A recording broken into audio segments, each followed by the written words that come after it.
আমরা শহীদদেরকে কোনো দলীয় সম্পত্তি বানাতে চাই না। কাউকে না কাউকে প্লেনের ককপিটে বসতে হবে প্যাসেঞ্জারকে ডেস্টিনেশনে নিয়ে যাওয়ার জন্য, এবং যারা বসবেন তাদের নো হাউ থাকতে হবে। প্রত্যেকটি পরিবার থেকে যারা কর্মক্ষম রয়েছেন তাদের যোগ্যতা মাফিক তাদেরকে সরকারি চাকরি হাতে তুলে দিতে হবে। সম্মানের সাথে এই পরিবার যাতে বসবাস করতে পারে এরকম করেই তাদেরকে অবশ্যই সহযোগিতা করতে হবে। আমাকে সাংবাদিক বন্ধুগণ কখনো কখনো প্রশ্ন করেছেন, এই আন্দোলনে আপনাদের অংশগ্রহণ ছিল, আমরা জানি আপনাদের দলের কি পরিমাণ লোক শহীদ হয়েছেন। আমি তাদেরকে বলেছি, মাফ করবেন, এ প্রশ্নের জবাব সোজাসাপটা আমার কাছে নেই। যারাই শহীদ হয়েছেন তারাই আমার, তারাই আমাদের, তারাই গোটা জাতির। আমরা শহীদদেরকে কোনো দলীয় সম্পত্তি বানাতে চাই না। শহীদরা গোটা জাতির সম্পদ এবং তারা জাতীয় বীর, এই মর্যাদাই তাদেরকে দেখতে চাই।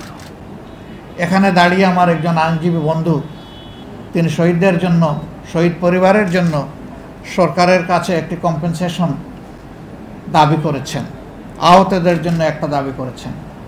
আমি বলবো শহীদদেরকে টাকা দিয়ে মাপা যাবে না। শহীদদের প্রতি ফোঁটা রক্তের দাম অকল্পনীয়। এই রক্তই এই দেশের মাটিকে পরিচ্ছন্ন করে দিয়েছে। হ্যাঁ, তারপরেও যে পরিবারের একমাত্র সন্তান শহীদ হয়ে গেল সেই পরিবারের প্রতি সরকার এবং সমাজকে মানবিক দায়িত্ব পালন করতে হবে। এটা তাদের প্রতি কোনো দয়া নয়, সহানুভূতি নয়, এটি আমাদের জাতীয় দায়িত্ব এবং এটা হতে হবে সম্মানজনক।